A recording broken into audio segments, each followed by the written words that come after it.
Hello again YouTube and welcome back to Danganronpa. My name is MS-Punker1 and we are getting closer here to figure out who the mastermind is. And yeah, let's just see if we can actually figure out completely who it is and also how we can be that it is that person. Let's see. Then we'd already met her? I had like a normal conversation with her. Yeah, I did too. When we first met, none of us knew who anyone else was. So Mukuro could have simply told us her name was Junko, and we never would have known the difference. That would easily allow the two of them to switch places from the very beginning. Wait, but Mukuro had a tattoo on the back of her hand, right? Junko never had any tattoo like that, did she? She could have hidden it with foundation or something like that. Yeah, some type of makeup, easy word. If she did, it likely melted away in the explosion, exposing the tattoo after the body was extinguished. Plus, there were the fake nails found on the hands of Mukuro's body. They were the same fake red nails she was wearing when we all met for the first time. But if she really did use foundation... Correct. Even if there was no tattoo on her hand, I couldn't say for certain it wasn't Mukuro. So I'm glad nobody noticed that glaring hole when we were trying to figure out who attacked Makoto.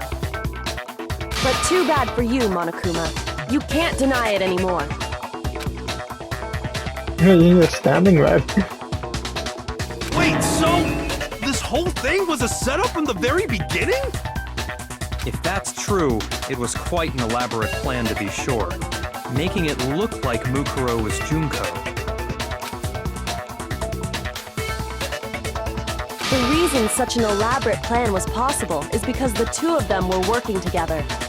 So Mukuro, the ultimate despair, teamed up with someone like her. In other words, it would be fair to say that Junko herself was also the ultimate despair. Oh, it's sad. What's wrong? Lost the will to fight back? I think he's just afraid. Afraid? What's that mean, afraid? Fear is only possible where hope is possible. I only have despair, so fear is an alien concept to me. Then why haven't you been saying anything? Because it's a bunch of nonsense. Junko's my secret identity? As if. Then why did you try and protect Junko's real identity? I tried to protect her identity? When did I do that? So he still refused to admit it. He can try to deceive us all he wants. It doesn't matter. Because I already figured it out. He tried to hide Junko's identity, and not just once, but twice. The first time was during our latest investigation.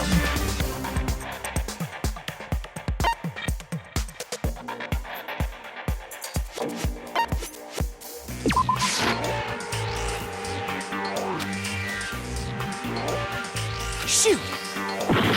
Oh, come on.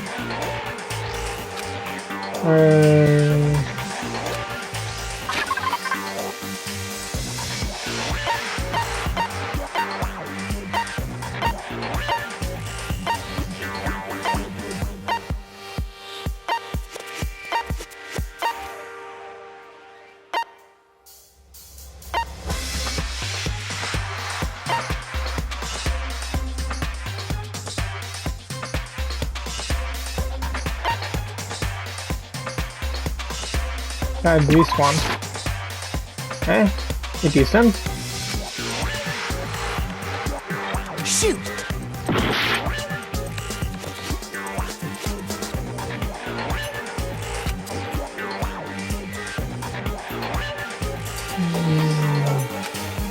The first time was during our latest investigation. So if it isn't this one.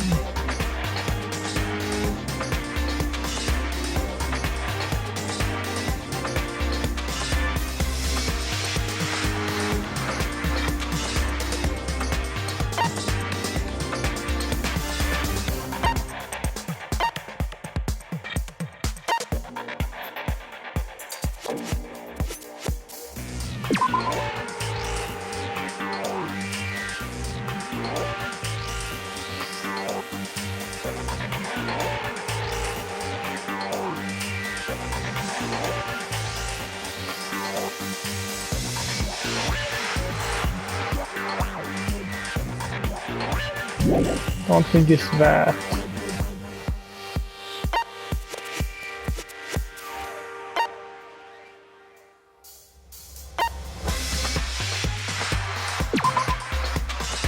Monokuma room in a data center open to a really small room. Use to command Monokuma. This is where the mastermind has been in command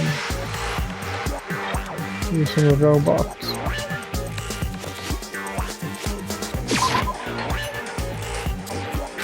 Get that either? Shoot! Oh no, one try left.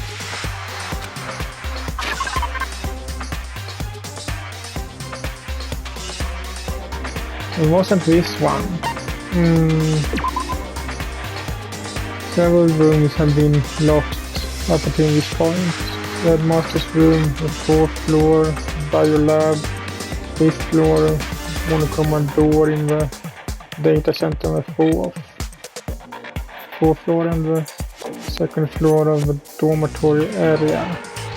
Into these areas directly connected to Mukuro, Ikusaba's death are a garden and dojo. I don't think it's that. It wasn't that.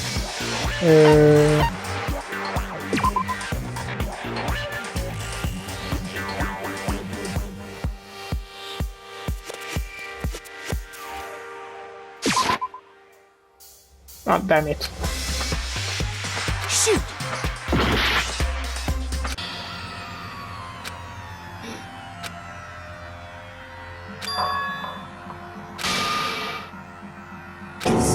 Is this really the end for all of us? I refuse to give up yet! The two of them may have switched places from the very beginning. What? From the beginning? Yes, from the moment we first met. If that's when they switched, then they wouldn't have had to switch at the moment of death, right? After all, the one we saw at that point would have already been Mukuro. Hold on. So, you're saying the Junko we first met was actually Mukuro all along? Then we'd already met her? I had, like, a normal conversation with her. When we first met, none of us knew who anyone else was. So Mukuro could have simply told us her name was Junko, and we never would have known the difference. That would easily allow the two of them to switch places from the very beginning. Wait, but Mukuro had a tattoo on the back of her hand, right? Junko never had any tattoo like that, did she?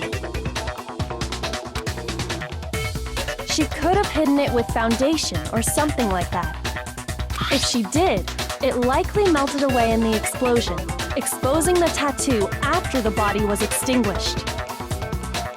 Plus, there were the fake nails found on the hands of Mukuro's body.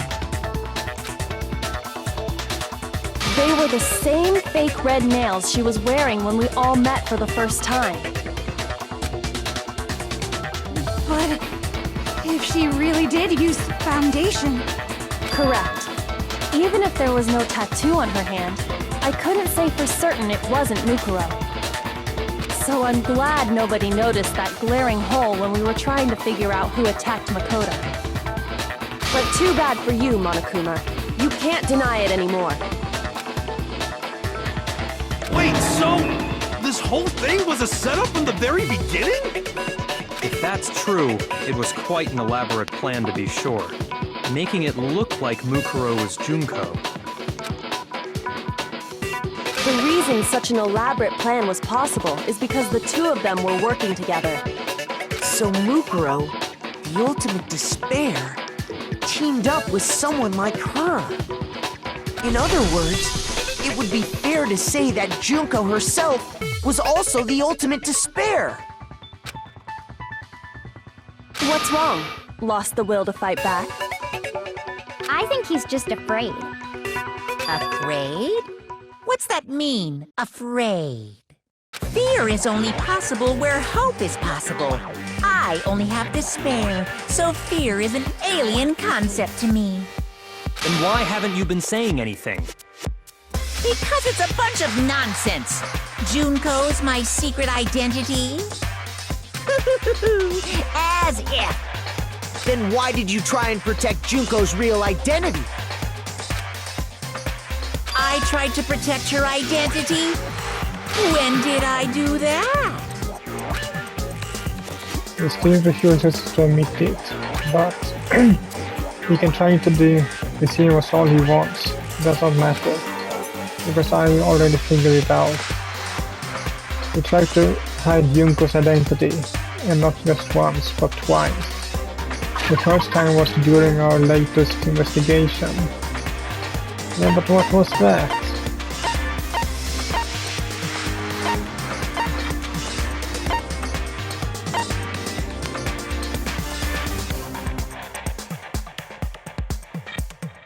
If I don't mean the latest as the one we did just before this try.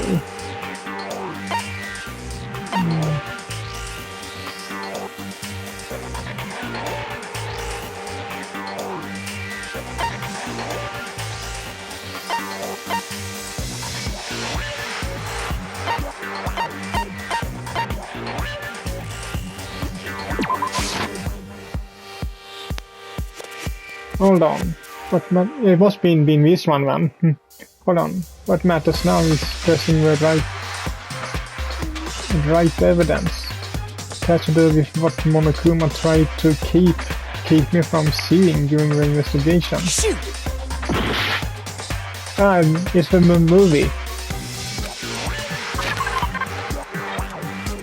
The movie. DVD.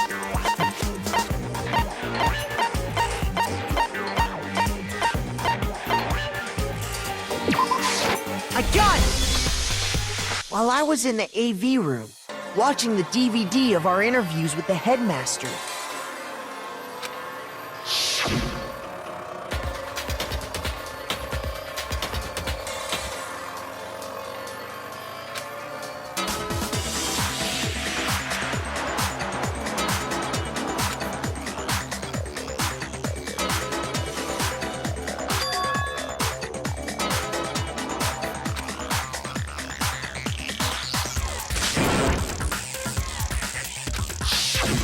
you made sure I couldn't finish watching the video.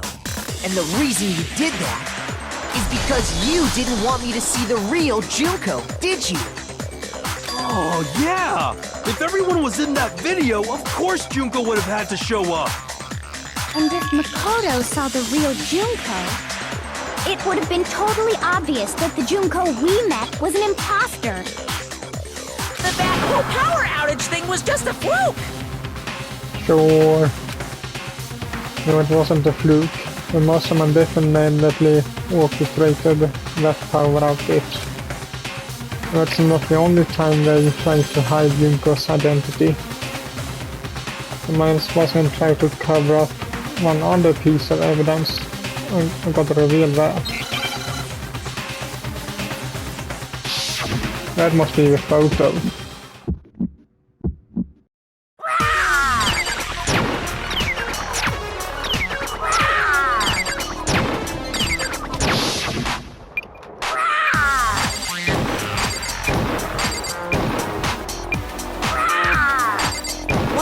What do you want?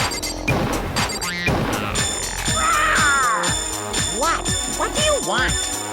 Are you sure about this? You're getting all riled up! That's impossible!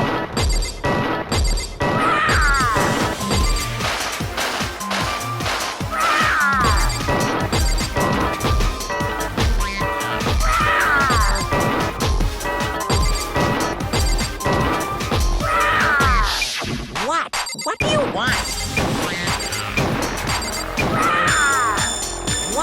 What do you want? That's impossible!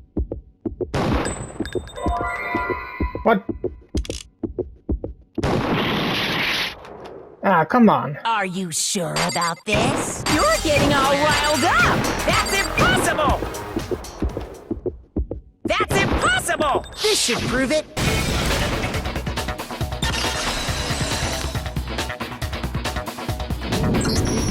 The video wasn't the only thing you tried to cover up.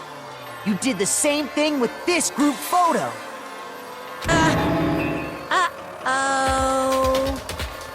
I noticed it just a little while ago, when we were all comparing the photos we got.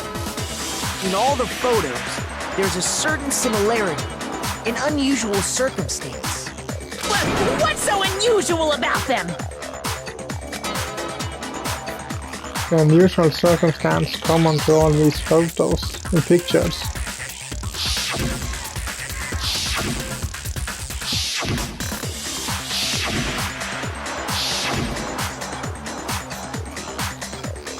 The unusual circumstance is we never see her face. I got it! Junko's face. The one thing common to every single photo is that you can't see her face.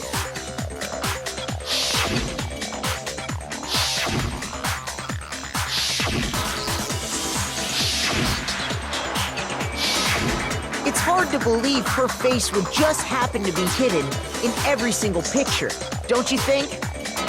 And on top of that, in this photo you can see that Mukuro is clearly visible. So in other words, at that point, the two of them hadn't switched yet. With all that in mind, there's no doubt that the girl whose face is hidden here is the real Junko. Which is why you had to have pictures that didn't show her face. Because if we could have seen her face, then it would have clearly revealed that the Junko in the pictures wasn't the Junko that we knew. Xanadu!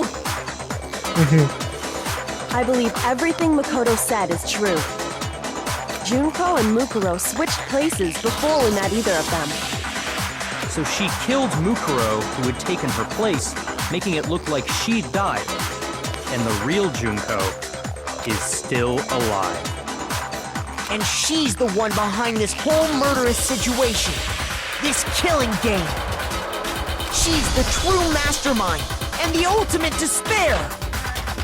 Xanadu times 2! With this, the identity and the crimes of the mastermind have been exposed. No! Wait! Hold on! Don't bother trying to deny it. There's no more room for debate. You don't have anywhere left to run. I'll prove everything, right now. Another comic thing.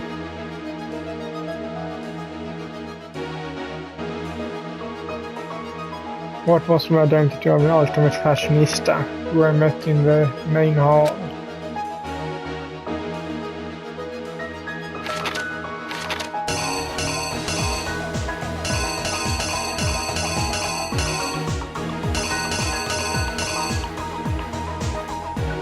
I think I can skip that now because I don't know which one it is.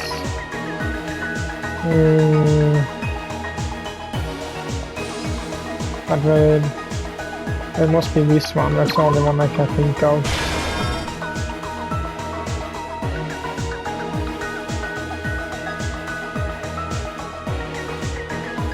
Where did the mastermind keep Mukuro's body?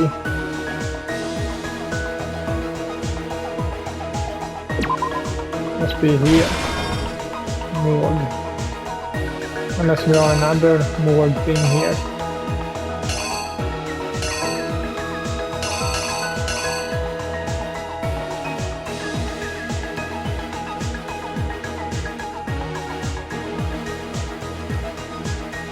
The mastermind attacked me with something. What was it? The knife.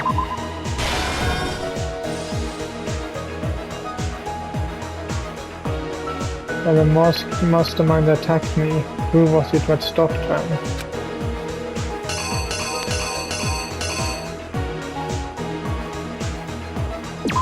Kyoko.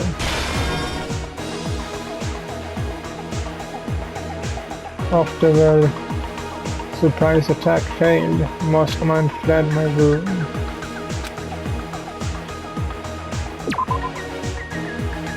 Must have been bad.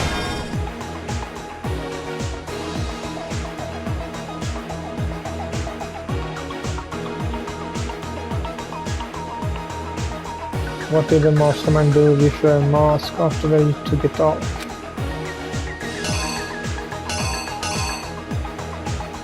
Put it on the corpse.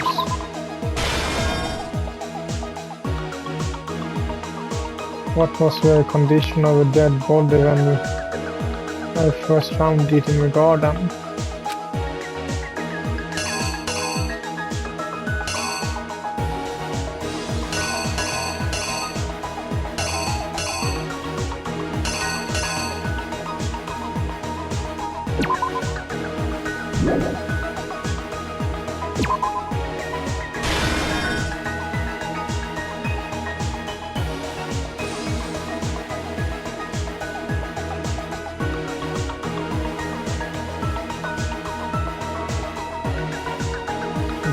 Couldn't identify the mysterious body because it got blown up.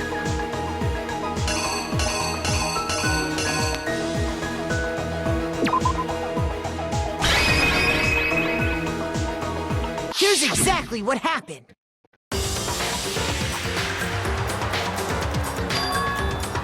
We met the ultimate fashionista, Junko and Oshima, right after we all arrived here. But that wasn't the real Junko. The girl we saw before us was actually the 16th student who had taken Junko's place. And that girl's name was Mukuro Ikusawa.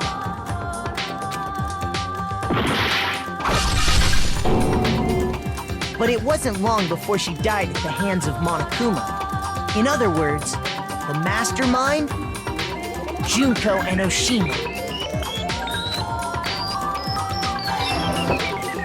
Her body was kept in a biolab, which had been converted into a morgue, until Junko decided to put her body to use.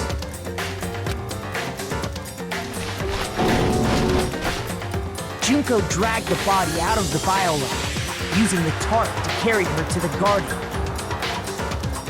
She fabricated the murder to try and frame Kyoko, who'd proven to be one big thorn in her side.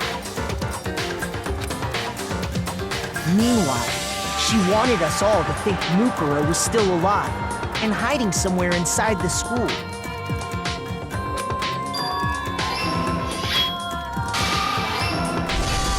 So she put on a mask and then attacked me.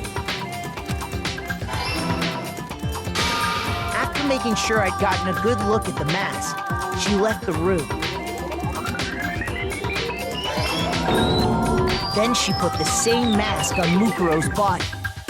This was all to make us think the person who attacked me and the corpse were one and the same. She wanted us to believe the murder had only recently taken place.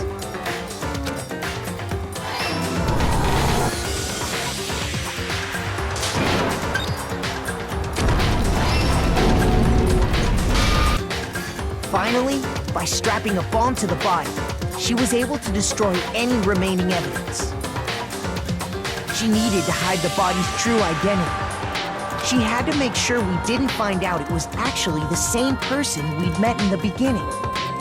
This is the truth behind Mukuro's murder. And the one who carried it all out is the true mastermind. The one controlling Monokuma.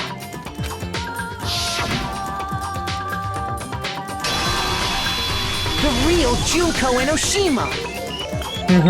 How the expression that.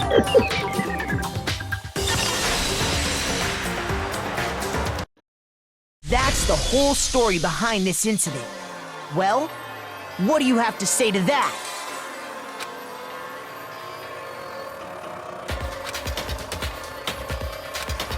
Quiet, huh? What? Are you broken again? But go hit him. You can't get out of this, so don't even try. Come on! It's time you finally revealed yourself! It's not like you're an endangered species or something. How long do you plan to keep hiding? Give it up, Junko. The game's over. Over? Did you really think the story would end once we reached the climax of the case? Wrong! There's still plenty more to go!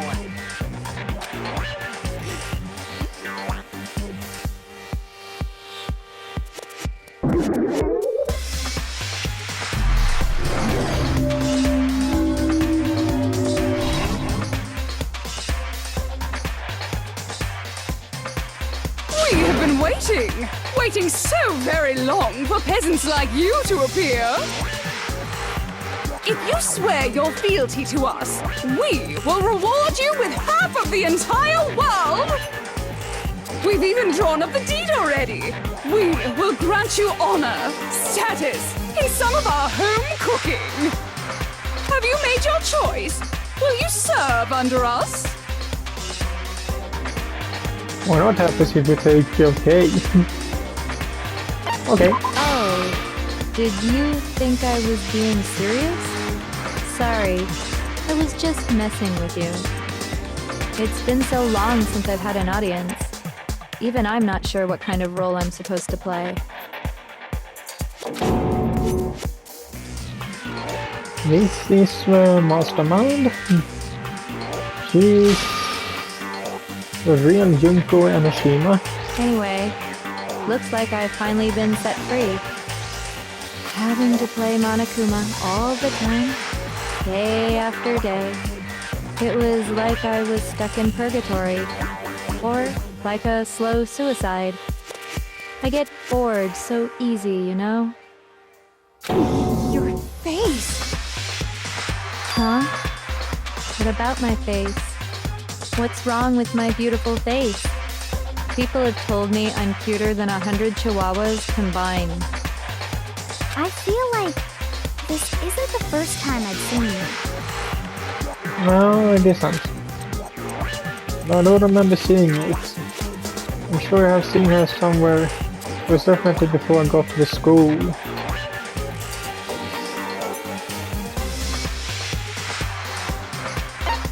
I got it! That's right! It was before I ever came to this school.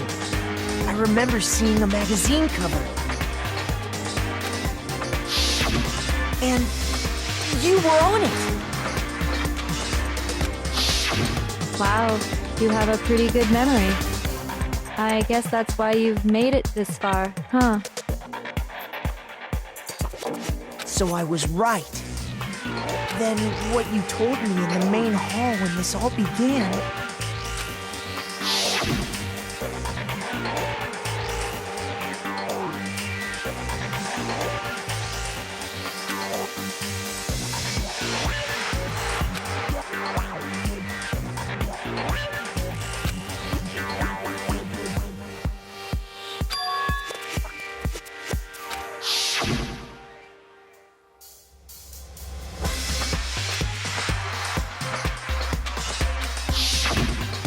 Sometimes a little lie is necessary to keep things moving along. Wouldn't you agree? That explains why she didn't quite seem the same, because she was a different person all along. I'm me, and Mukuro is Mukuro. She tried her best, but there's just no way she could have passed as the ultimate fashionista. Two people can never become one as long as the walls of mind and body exist. Not even if they're twins.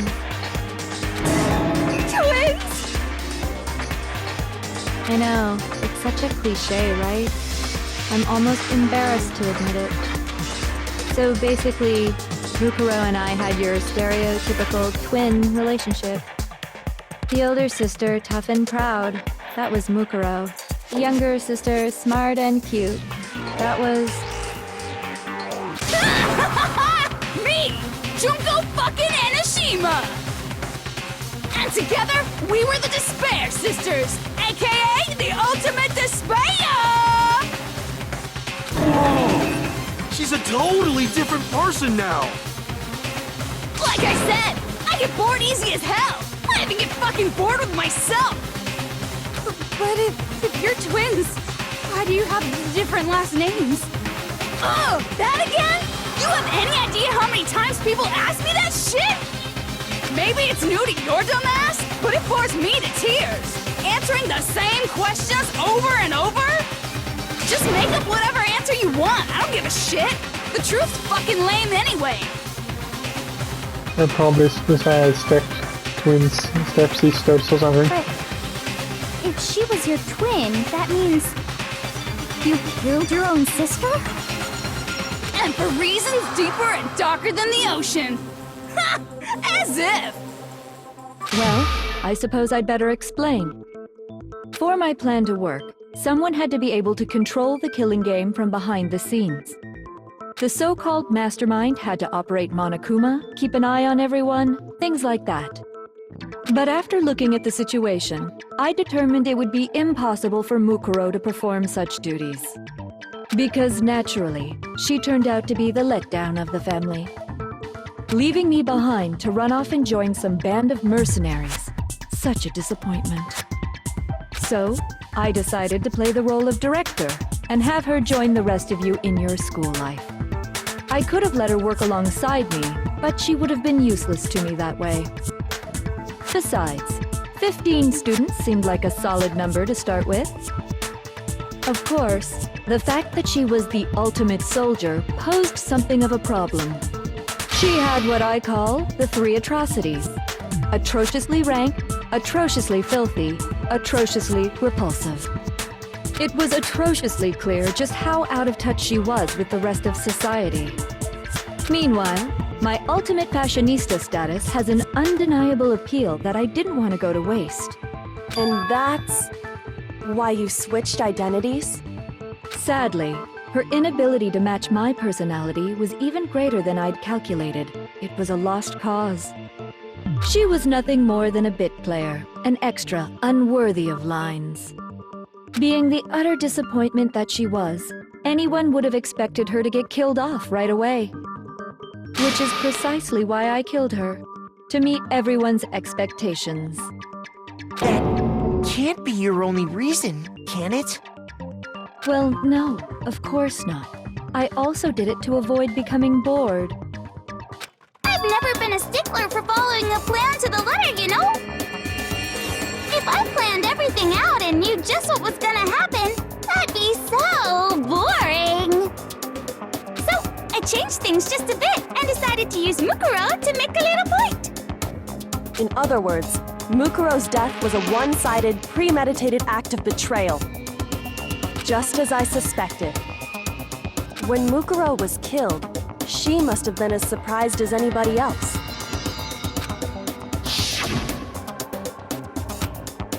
Yeah, because she reacted like that and said that.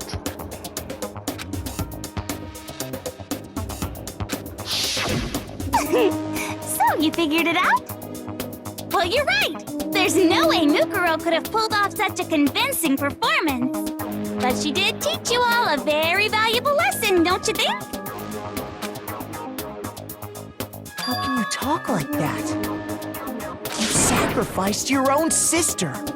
How does that not even bother you? What? I sacrificed her? That's what's got you so hot under the collar? Jeez, misunderstandings sure are scary. We were the ultimate despair, you know? So we never had any kind of hope or expectations. Nope, I felt despair as long as I can remember. Like I never should have been born at all. When I was born, I cried tears of total despair.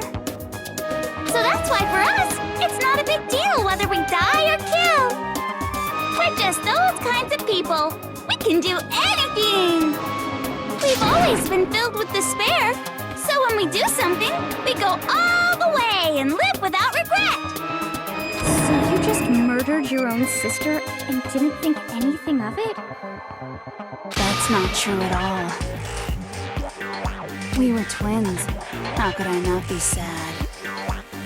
That's why it gets me so excited. Killing my precious sister with my own two hands.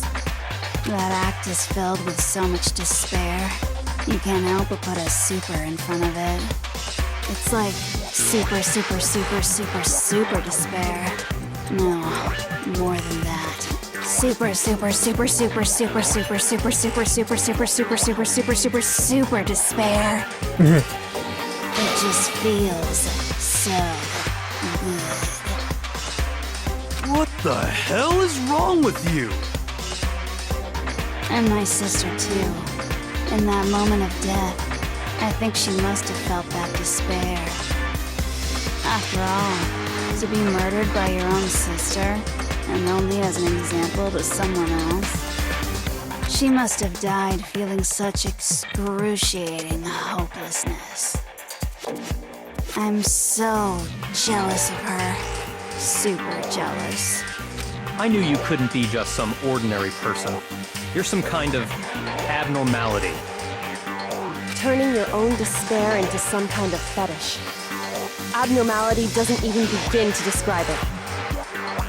Like, Genocide Jill is crazy for sure, but this is a whole nother level of nuts!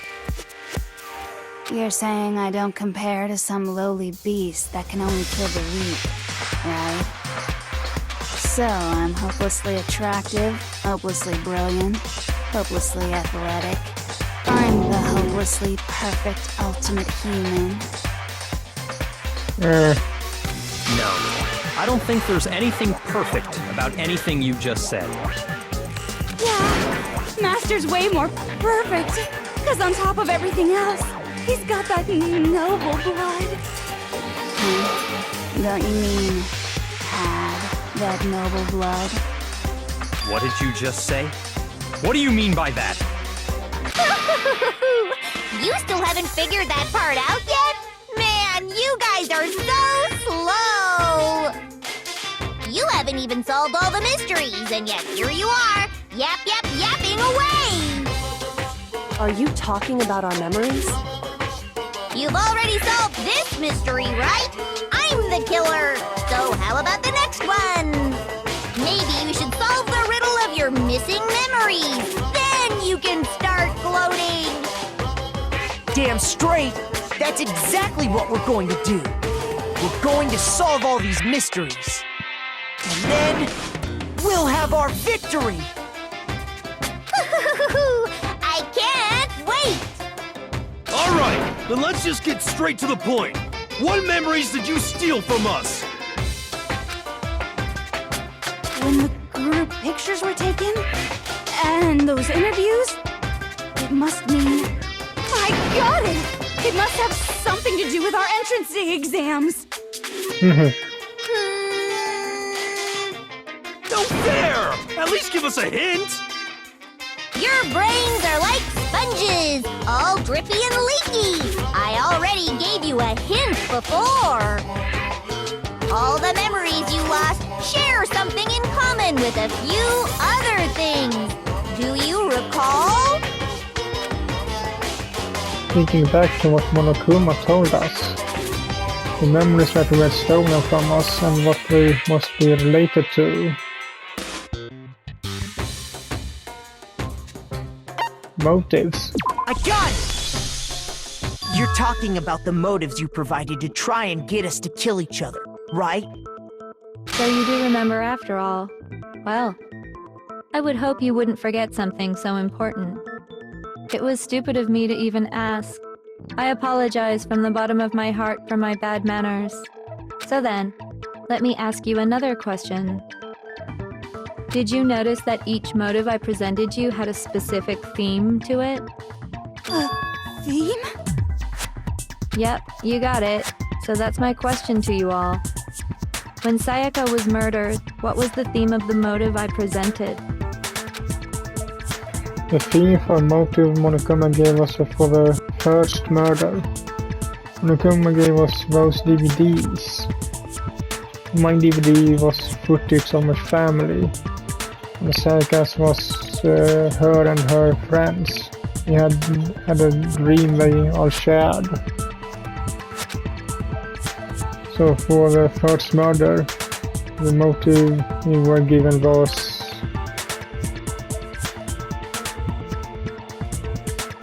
human connections. I got it! The driving force behind the motive you presented us with at that point was human connections. Ding, ding, ding. You got it. Remember those DVDs I gave you guys? Each video showed the total destruction of your most important relationships. For example, your family. For example, your friends. I ruined all those relationships and showed you the results. It was to motivate your desire to escape and kickstart your urge to kill. But still, what a cruel thing to do. You're the one that did it! Yes, well, I'm perfectly happy to accept your disapproval. Okay! Time for the next question! So, what was the theme for the second motive? For the second murder, the motive theme was... That's when we got those weird envelopes from Monokuma. Mine mentioned how I used to wet the bed.